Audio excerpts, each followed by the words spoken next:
니고데모장에 여러분들이 주목하고 밑줄 긋고 묵상할 제목들이 참 많죠, 주제가. 예. 그 성경에, 아니, 시대 소망에 사람 이름으로 장 제목이 된 데가 그리 많지는 않거든요. 니고데모, 레위 마태, 삭개오, 백부장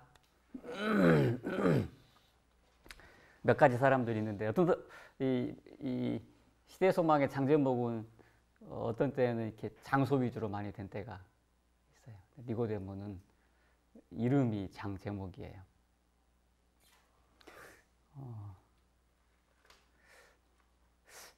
우리 이게 지금 잘 아시다시피 이게 요한복음 3장 16절, 우리가 제일 교회에 와서 어릴 때부터 많이 듣고 외워왔던 요한복음 3장 16절의 배경이죠. 그러니까 이거는 니고데모장은 어디에 있다고요? 요한복음 3장에 있는 이야기들이에요. 여러분 이제 17장이 니고데모고 18장이 그는 흥하여 하리라고 하는 요한의 장면이 나오고, 그 다음 19장이 야곱의 우물가잖아요. 네, 맞아요. 야곱의 우물가에서 그 장은 어떤 것이, 그러니까 누가 주인공이, 누가 거기 등장인물이죠? 주요 등장인물? 예, 사마리아 여인이잖아요. 여러분들 이제 해보시면서 이 니고데모하고 사마리아하고 이렇게 같이 이렇게 살펴보면 몇 가지 흥미있는 것들을 발견할 수 있을 거예요. 첫 번째, 사마리아 여인은 예수님이 찾아가셨죠. 니고데모는 언제? 네, 이제 니고데모가 면담한 시간이 언제라고 그래요? 밤이래요, 밤. 근데 밤 그러면 몇 시인지는 모르지만 우리가 짐작해 보기는 이 장면 누가 봤어요, 안 봤어요? 여러분 몇 시에 주무시죠? 11시? 그러면 요한, 베드로, 야고보, 안드레, 빌립, 나다나엘까지 다 잠들고 나서, 이거 본 사람이 없으니까. 이거 뒷부분 그렇게 나오잖아요.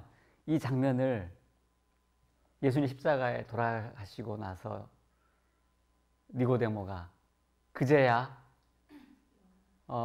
요한한테 해준 얘기, 요한이 듣고 한 얘기라고요. 그러면 이 책이 다른 데 기록돼 있어요, 안 됐어요? 이 내용이, 니고데모 이 내용이 다른 책에 마태, 마가, 누가, 요한에서 요한복음만 기록됐단 말이에요.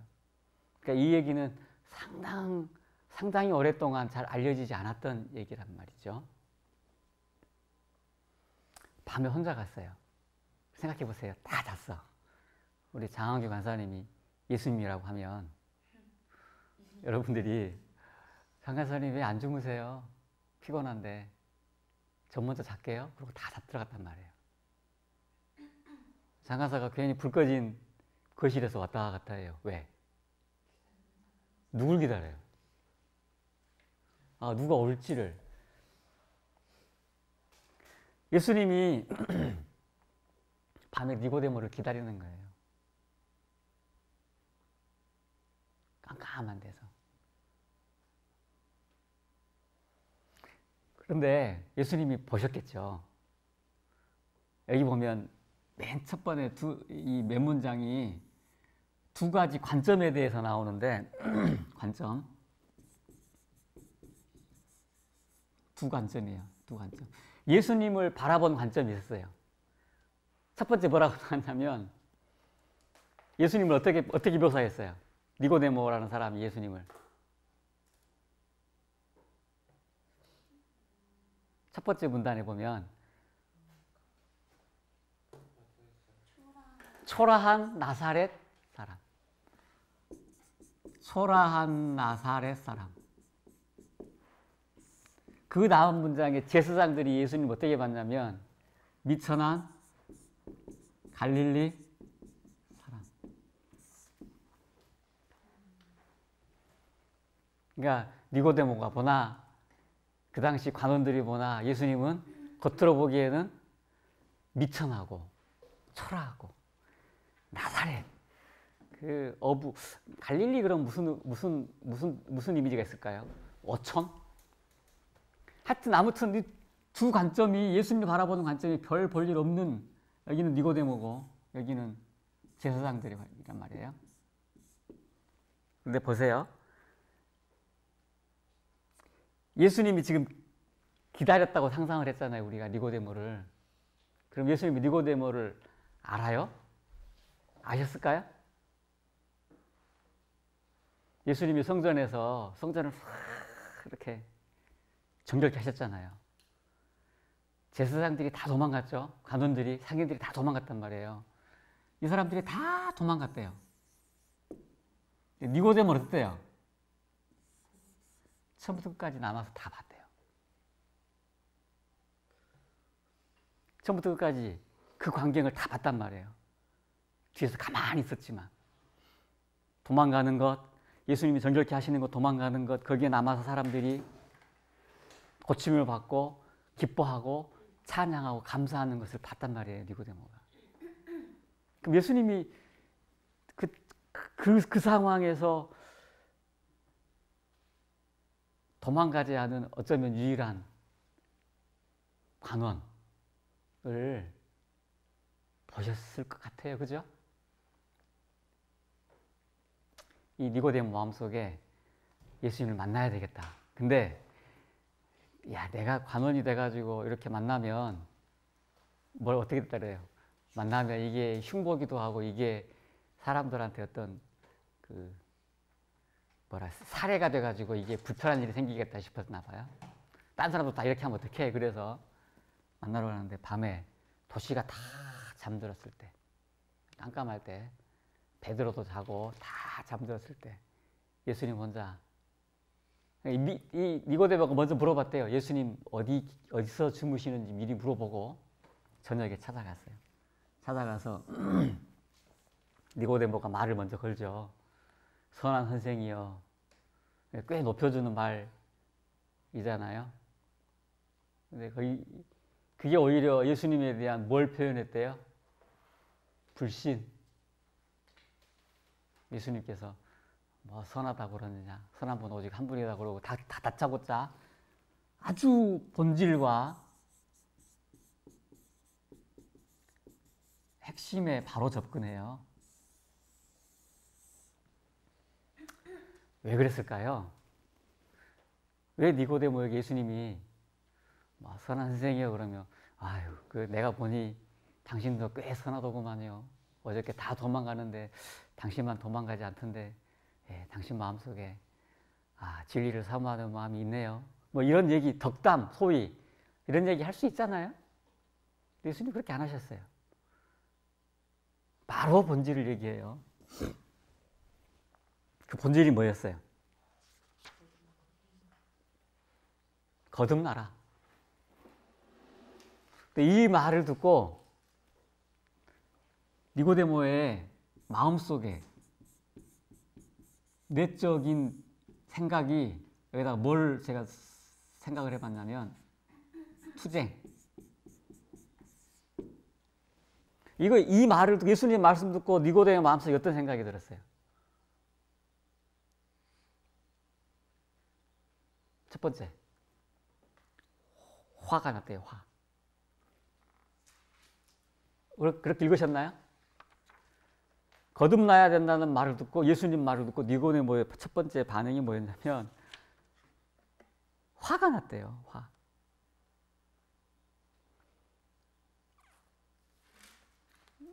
그 말 못 보셨어요? 볼까요? 자기는 이스라엘인으로 태어났으므로 하나님 나라에서의 한 자리는 분명히 보장되어 있다고 생각했다. 그는 자신이 변화할 필요가 없다고 생각했다. 그러므로 구주의 말씀을 들었을 때 놀란 것이다. 그는 그 비유의 말을 자기 자신에게 밀접하게 적용하는 것에 화가 났다. 화가 났어요. 화가. 사실 이 니고데모는 그 전에 어디를 갔어요? 침례 요한에게 갔어요. 침례 요한에게 가서 여기 보면 무슨 얘기가 나오냐면 침례 요한 성령으로 침례를 주시라는 분을 가리키는 걸 들었고 다 했는데 니고데모 자신도 유대인들에게 영성이 부족하다고 하고 대체로 편협하고 세속적인 야심이 지배하고 있다. 이걸 알고 있었어요. 그래서 메시아가 오시면 이런 형편들이 다 좋아지기를 바랬는데 그 다음에 보면 그러나 침례 요한의 마음을 감찰하는 기별도 그에게 죄를 자각시키는 역사를 이루어내지는 못했다. 침례 요한의 말을 듣고 그래 맞아 침례 요한 말이 맞아. 정말 우리에게 변화가 필요해. 우리 관원들에게 이 유대인들에게 이 정말 이 편협하고 세속적인 야심을 확 정리할 메시아가 필요해 라고 동감을 했는데 회개하라 그 말이 자기에게는 적용되지 않았던 거예요. 보세요. 선한 행위를 자랑했고 스스로 성전 봉사를 받드는 일에서 그의 자선과 관대함이 높이 평가되었고 그는 자신이 하나님의 은총을 받고 있다고 생각했다. 근데 지금 이 미천한 초라한 나사렛 사람 이분이 나한테 하는 말을 들어보니 하늘나라가 너무 깨끗하고 내가 너무 지저분해서 이 하늘나라 갈 수 없다는 얘기네. 이 말을 듣고 화가 난 거예요. 화가. 첫 번째 반응이었어요. 자기는 좀 부드럽게 시작하려고 했는데 좀 토론을 좀 해보려고 했는데 예수님은 토론 필요 없고 이론보다는 지식보다는 영적 중생이 필요다. 호기심 지금 내가 어떤 사람인지 호기심 충족시키려고 하냐? 그거 필요 없고 새로운 마음 가져야 된다. 지금 여기 나왔죠. 나와 얘기하는데 새로운 일이 일어나기 전에는 아무리 토론해도 그것이 당신에게 구원을 가져다 올 수 없다라는 이야기를 시작하니까 화가 났는데 이 안에 왜 내 뜻 투정이냐? 여기 보면 교만 이랬죠. 니고데모 마음속에 있던 침례 요한의 말을 들으면서도 저건 나는 아니야. 저 제사장, 야망에 가득 찬 저 사람, 그렇게 생각했지만 자기로 생각하지 않았던 이 교만하고 뭐하고 싸웠대요? 진리를 탐구하는 정직한 욕망. 정직한 욕망.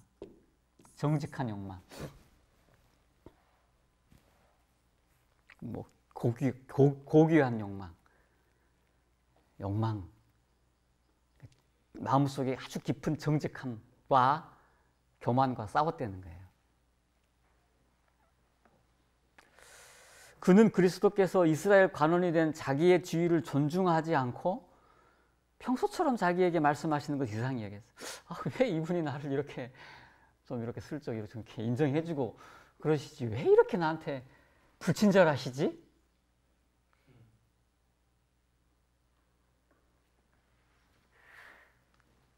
근데 이 니고데모 놀라가지고 침착성을 잃고 사람이 늙으면 어떻게 납니까? 예리한 진리가 양심을 찌를 때에 많은 사람이 하는 것처럼 니고데모도 육에 속한 사람은 하나님의 성령의 일을 받지 않는다는 것을 드러냈다. 이 말이 약간의 비아냥이 섞여 있었나 봐요. 다시 논쟁으로 돌아가는 거예요. 사람이 늙었는데 태어나가지고 어떻게 다시 태어납니까? 라는 말로 다시 논쟁을 하는데 여기서 보면 예수님이 다시 말씀하시는 거예요. 본성적인 변화가 필요한 거는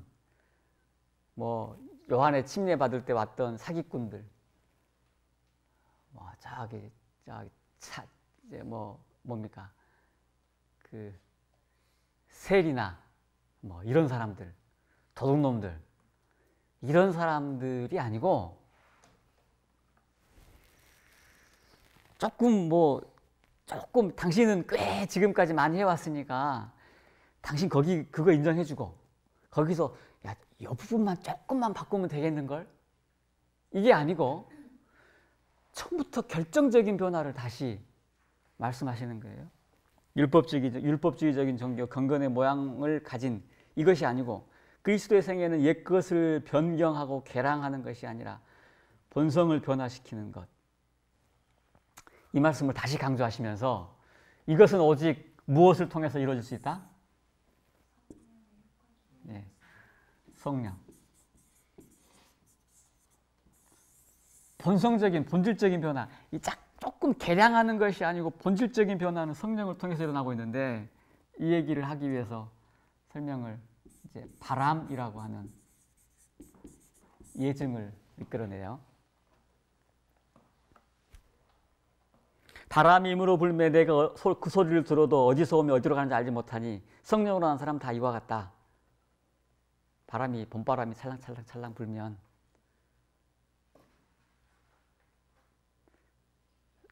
우리가 그런 말 하죠. 막 두렵고 떨릴 때 사시나무 떨듯이라 그러나요? 그 사시나무 떨듯이라고 하는 게 왜 나온 줄 알아요? 그 말이? 사시나무는 바람이 살짝만 불어도 그렇게 멀리서 보기에도 이파리가 막 떠니까 바람이 오는지 안 오는지 이파리가 찰랑거리는 것 보고 느낀다는 거예요. 그것처럼 사람이 회심의 과정을 이야기할 수 없고 내가 언제 어디서 예를 들어 누가 오정훈 형제 예수님 언제 어떻게 만났고 뭐 이랬습니까? 그러면 예수님 만났습니까? 라고 물었을 때 내가 언제 정말 그때 예수님 만나서 눈물을 쏟고 정말 회개했어 이렇게 말할 수 혹시 없다 할지라도 뭐 그렇게 할 수 있어요. 그죠? 그렇게 할 수 있지만 혹시 그렇게 할 수 없다 할지라도 그것이 그 사람 아직 회심 못했는데 예수님 아직 못 만났는데 그 증거는 아니라는 거예요. 성령이 지속적으로 우리 마음속에 작용하시는 과정. 혹시 어떤 사람이 내가 언제 정말 그랬어요 라고 말했다 할지라도 그때가 바로 회심한 시간이 아닐 수도 있다. 왜요? 그 전에 이미 성령께서 지속적으로 역사해 오신 것이 이제야 내가 자각한 것일 수 있다는 거죠. 이것이 성령께서 하시는 일이라는 거예요.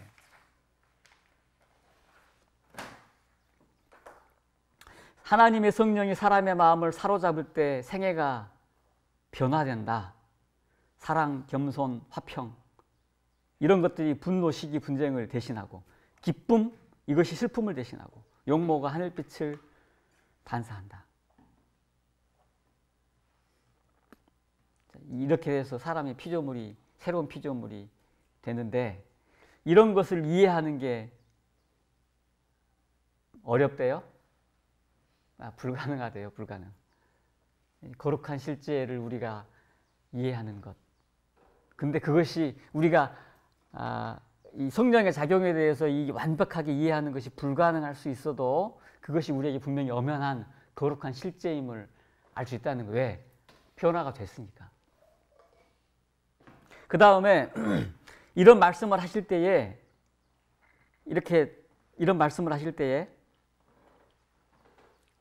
진리의 섬광이 이 니고데의 마음을 꿰뚫었다고 표현이 되어 있는데 여전히 니고데모는 더 얘기하고 싶어요. 여기서 지금 거듭남 얘기했잖아요. 이 거듭남의 필요보다는 거듭남의 방법, 요게 더 관심이 많았대요. 나의 거듭남이 필요합니다. 어떻게 거듭나죠? 그래서 이 얘기를 더 진행을 해요. 예수님이 또 약간 또 불친절한 투에 말씀하시죠. 야, 너는 이스라엘 선생으로서 이러한 일을 알지 못하냐? 이렇게.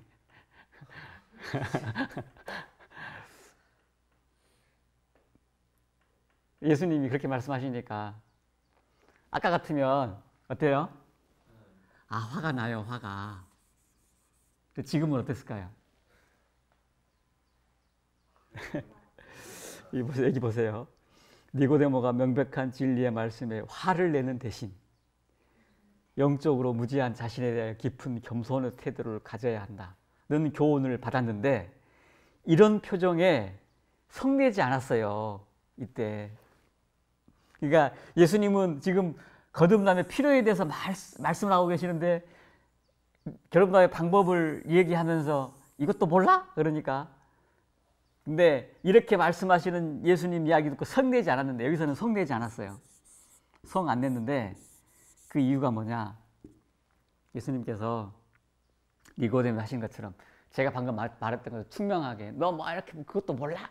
이렇게 말씀하신 게 아니고 그 표정과 목소리에 뭘 가득 담았대요? 예, 사랑은 사랑인데 지극한 사랑. 지극한 사랑을 담아서 말씀하셨대요.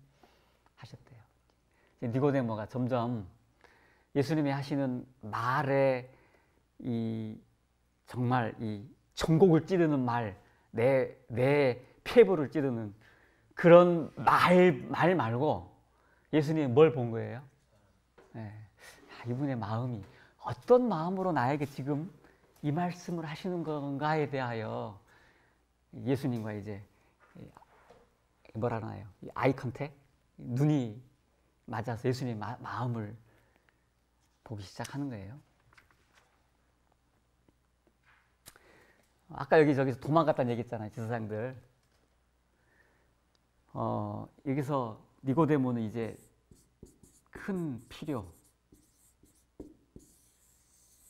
필요를 느꼈는데 다른 사람들이 다 도망갔을 때 예수님께서 하신 말씀은 그들의 큰 필요는 그리스도께서 니고데모에게 말씀하신 바로 그 변화, 곧 새로운 도덕적 탄생, 죄로부터의 정결함, 지식과 성결의 쇄신, 이 전혀 새로운 변화를 말씀하셨는데 이 거듭남에 대한 이야기는 사실 니고데모가 이미 다 알고 있었다 그러죠. 구약의 이사야서나 에스겔서나 시편이나 이런 얘기를 익숙했던 사람이기 때문에. 왜요? 다윗도 그런 얘기 하잖아요. 나에게 정직한 영을 새롭게 하소서라는 이런 기도들을 익숙히 알았기 때문에 사실 거듭남에 대해서 이 사람이 몰랐던 것은 아니었는데 이제야 그것들이 깨닫기 시작되면서 자 보세요. 외적인 생애에 적용되는 율법의 단순한 자구에 대한 순종은 아무리 엄격하게 지킬지라도 사람에게 하늘 왕국에 들어갈 자격을 줄 수 없다는 것을 니고데모는 깨달았다. 여기서 이제 그분의 임재 앞에서 그리스도의 앞에서 드디어 니고데모가 깨달은 게 있어요. 하나님 이 그리스도 임재 앞에서 깨달은 게 자기 의가 하늘에 갈 자격이 아니다. 하늘 자격이 아니다. 율법에 대한 단순한 자구에 대한 순종이 이 하늘날 자격을 줄 수 없다. 그 다음에 깨달은 게 뭐냐면 임재 앞에서 자신이 죄인이다. 드디어 침례 요한이 여기에서 저 말고 죄요 그랬던 그것이 이제 자기에게 적용이 되는 거예요. 보실까요? 인간의 판단에 니고데모의 생호는 외롭고 의롭고일까요? 의롭고 존경할 만한 것이었으나 그리스도 앞에 있을 때에 그는 자신의 마음이 부정하고 생애가 거룩하지 못하다는 것을 깨달았다. 여기서 깨달았어요. 여기서 니고데모가 이런 걸 깨닫고 이 변화가 자신에게 이루어지기를 뭐라고요? 갈망했다. 이 큰 필요를 느끼고 갈망이 있다라는 표현이 나와요. 니고데모는 이제 이 만남의 과정을 통해서 이 성령님께서 하시는 일이 조금씩 변화시킨다 그랬는데 여기 보면 이끌렸다라는 말, 이끌렸다. 성령의 그리스도께 이끌렸다라는 말이 나와요. 니고데모는 마음속에 몇 번 딱 자리를 박차고 일어설 위기가 있었어요. 그죠? 내적인 투쟁. 화가 나고 여기에서 성질 낼 뻔도 했고, 뭐 너 그것도 몰라? 이런 말로. 너 그것도 모르느냐? 근데 자기의 듣기에 따라 그렇게 들리는 거예요. 예를 들어, 아니, 신학과 전도사님이 그것도 모르세요? 만약에 그렇게 누가 물은다 그러면 그 말이 나에게 주는 의미는 나의 마음의 상태에 따라서 달라요. 그죠? 내 마음의 상태에 따라 달라요. 그 말이 이게 탁 튕겨져 나갈지. 니고데모는 그리스도 임재 앞에서 이제 드디어 자기가 큰 이게 죄인이구나 라는 여기까지 깨달아진 거예요. 그 다음에 예수님께서 니고데모가 잘 아는 이야기, 거듭남 얘기도 뭐 실상 모르는 얘기가 아니라 그랬잖아요. 잘 아는 얘기. 뱀, 인자도 들려야 한다. 여기 바람에 대한 이야기 하셨고, 여기서 거듭남 얘기하셨고, 뱀. 니고데모에게는 이렇게 예화를 들어서 설명들을 하셨네요. 그죠? 이미 니고데모가 많이 알고 있으니까 자기가 알고 있는 이 성경적 지식들을 이렇게 꽤 맞춰가도록 예수님께서 이끌어 가시는데, 뱀 이야기를 하셔요. 잘 알죠? 이거는 니고데모 전문 분야죠. 자기가 익숙하게 알고 있었어요. 뱀 이야기. 이게 딱 한마디 뱀 이야기 하니까 이게 쫙 풀려가는데, 거기서 다시 예수님께서 강조하시는 게 뭐예요? 야, 뱀에 물린 사람들이 자기들이 뭐 십자로 쪼개가지고 지혈하고 빨아서 이렇게 뱉고 뭐 이렇게 해서 나았대? 쳐다봄으로 나았다. 이것처럼 상처를 치료하는 일에나 그들의 죄를 용서하는 일에 있어서 하나님의 크신 선물을 믿는 믿음을 보이는 것 외에 그들이 할 수 있는 것은 하나도 없었다. 그들은 쳐다보고 살아야 했다. 뱀에게 물린 자들은 쳐다보는 것을 지체할 수도 있었다. 뭐 구리로 만든 표상에 무슨 효력이 있을까? 모르겠어요. 미천한 갈릴리 사람, 이 제사장들의 마음속에 예수님을 뱀같이 봤을지도 몰라요.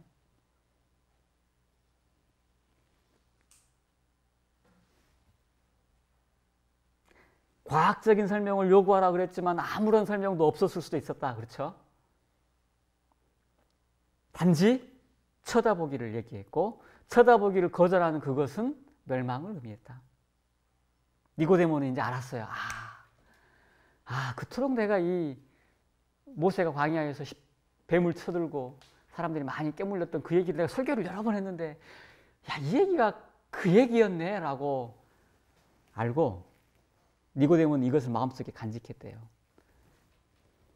마치 뱀이 들려야 되는 것처럼 인자가 들려야 될 것이다 라고 하는 이야기, 알듯 모르듯한 이 이야기를 계속 마음속에 생각을 했을 거예요. 자, 그 다음에 니고데의 마음의 변화입니다. 성령의 인도하심에 자신을 복종시켰을 때에 그는 하늘나라를 보기 시작하였다. 성령님께서 자기 마음속에 지속적으로 이끄시고 이 내적인 투쟁, 교만함과 정직한 욕망이 막 수쟁할 때에 교만을 내려놓고 자기의 선하다라고 하는 이런 자부심, 자만심을 내려놓고 죄인임을 인정하고, 그렇게 됐을 때 성령의 인도하심, 이끌림에 굴복했을 때 드디어 하늘나라가 보였대요. 여기 보면 그 다음 얘기가 다시 율법에 대한 얘기 다시 나와요. 많은 사람들이 하나님의 은총을 받기 위해서 그분의 율법을 순종하는 것에 의존한다. 그들은 예수님을 쳐다보고 그분이 오직 당신의 은혜를 통하여 그들을 구원하신다는 것을 믿으라. 이런 얘기 나올 때 어떻게 이런 일이 있을 수 있습니까? 라고 대답한다. 사람들이 잘 그걸 수용을 못한다는 거예요. 그 다음에 니고데모 얘기 나오면서 그 다음 얘기가 이 자신을 죄인으로 생각했다 그러는데, 그 다음 얘기가 니고데모처럼 우리도 죄인의 뭐라 그랬어요? 괴수. 니고데모처럼 우리는 죄인의 괴수로서 동일한 방법으로 즐겨 생명으로 들어가야 된다. 그러니까 여러분 여기 쭉 읽어보면서 무슨 얘기 들려요? 행함으로 말미암는 의인은 아니다라는 얘기를 계속 하잖아요. 그죠? 그죠? 그러면 무엇으로 말미암느니? 믿음으로 말미암는 의. 그쵸? 행함으로 말미암는 의는 아니고 믿음으로 말미암는 의가 맞아. 근데 믿음으로 말미암는 의가 뭐예요? 여기 보실래요? 여기 보세요. 우리는 믿음으로 하나님의 은혜를 받는다. 그러나 믿음이 우리의 구주는 아니다. 믿음으로 말미암는 의 맞잖아요. 하지만 그 믿음조차도 구주는 아니라는 거예요. 그러니까 행함으로 말미암는 의에 대해서 극단적으로 강조하는 것이나 믿음으로 말미암는 의에 대해서 극단적으로 강조하는 것이나 비슷할 수 있어요. 믿음이 구주가 아니래요. 믿음은 단지 받는 손이래요. 받는 손. 여기서 지속적으로 말하는 게 모르겠어요. 물론 같은 표현일 수 있어요. 쳐다봄, 바라봄.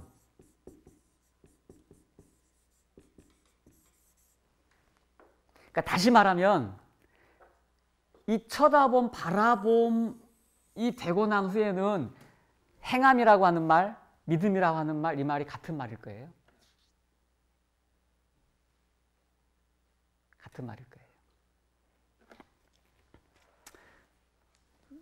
우리는 하나님의 성령의 도우심이 없이는 회개할 수조차도 없다. 계속 나오는 거예요. 쳐다봐라, 쳐다봐라, 쳐다봐라. 그 다음에 여기에 여러분들 아마 밑줄 그렸을 법한 말이 나오는데, 우리가 이런 성령님께서 우리 마음속에 주시는 작용, 바람처럼 꾸준하게 우리의 교만을 누르고 우리가 죄인의 기수라고 하는 것까지 인정하게 하고, 이런 과정을 지나고 나면 우리를 계속 이끄시는데, 어디까지 이끄신다고 되어 있냐면, 우리가 만일 이 이끄심에 굴복하고 저항하지 않는다면 구주를 십자가에 못 박게 한 그 죄를 회개하는 가운데 십자가 밑으로 인도함을 받을 것이다. 그때에 사람의 심령에 새 생명을 낳는다. 우리가 십자가까지 가는 거예요. 십자가까지. 이 이끌려서, 성령께서 이 이끄셔서 어디까지 가시느냐? 십자가까지. 인자가 뱀? 모르겠어요. 십자가까지 이끄는데, 여기까지 가면 그럼 거기서 우리에게 새 생명이 나고 새롭게 된다는 것입니다. 이렇게 되고 나면 하나님이여 내가 주의 뜻 행하기를 즐기나이다 라고 말할 수 있게 된다. 이렇게 되면. 그 전에는 하나님의 뜻 행하기가 왜 이렇게 힘들어요? 그렇게 할 수 있어요? 하나님의 뜻 행하기를 내가 즐깁니다 라고 하는 것까지 간다. 여기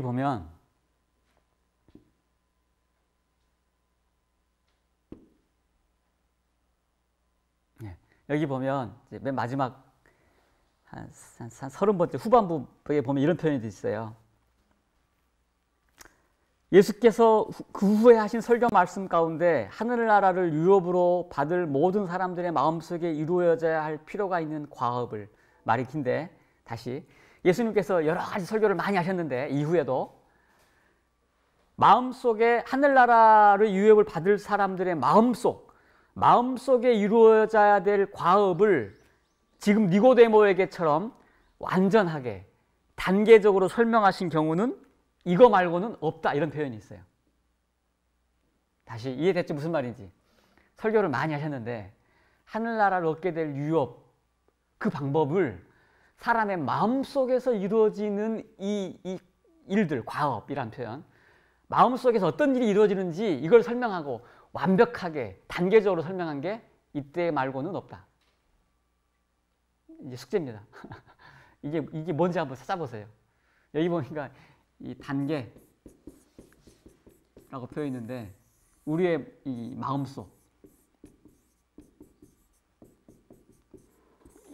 마음속에서 성령께서 하시는 일의 단계, 니고데모의 경우를 보셔서 니고데모가 어떤 마음에서 어떤 마음까지 됐는지 단계가 있을 거예요. 단계 한번 찾아보십시오.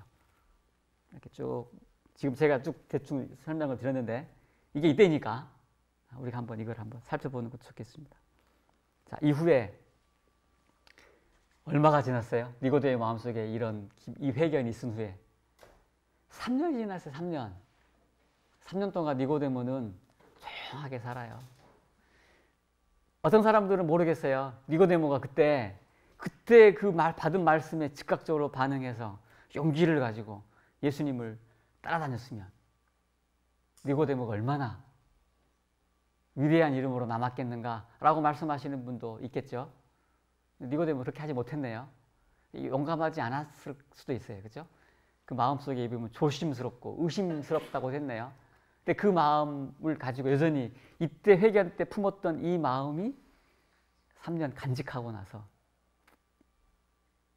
예수님께서 십자가에 달리실 때, 그때. 근데 그 전에 예수님께서 여러 번 위기에 처하셨을 때 사내들인 가가지고 끊임없이 안 된다, 안 된다. 하나님께서 그 사람 보내셨는데 우리가 그렇게 임으로 하면 되느냐라고 끊임없이 얘기했던, 그래서 예수님의 사역을 보호했던 역할을 했네요. 그죠? 그리고 나서 여기 보니까 자기 재산을 다 털어서 제자들을 섬기고 돌보는 일을 나중에 했대요. 이 세상 재물에는 가난하게 되었으나 예수님과 회견하던 날 밤 시작되었던 그 믿음에서 흔들리지 않았다. 이 이야기를 요한에게 설명했다. 갈릴리 미천한 선생, 이 얘기가 다시 나오네요. 유대 관원이 갈릴리의 미천한 선생에게서 생명의 도를 배우기 위하여 왔던 그 어두운 산에서의 엄숙한 밤에서의 마찬가지로 오늘도 중요하다. 여러분 밤에 슬그머니 찾아가세요? 예수님께. 예수님이 혹시 여러분들께 왜 이렇게 나한테 불친절하시지라는 느낌을 들 만큼 전곡을 찌르는 말씀을 하실 때 성령께서 우리에게 굴복하게 하시는, 즉각적으로 엎드리세요. 수용하시고 인정하시고. 그렇네요. 마음속에 투쟁이 있을 때 성령의 음성에 굴복하시는 것, 이게 하늘나라 유업을 받을 사람들의 마음속에 있는 단계적인 이야기. 자, 오늘 밤에 다들 예수님께 찾아가시기 바랍니다. 니고데모처럼. 마치겠습니다.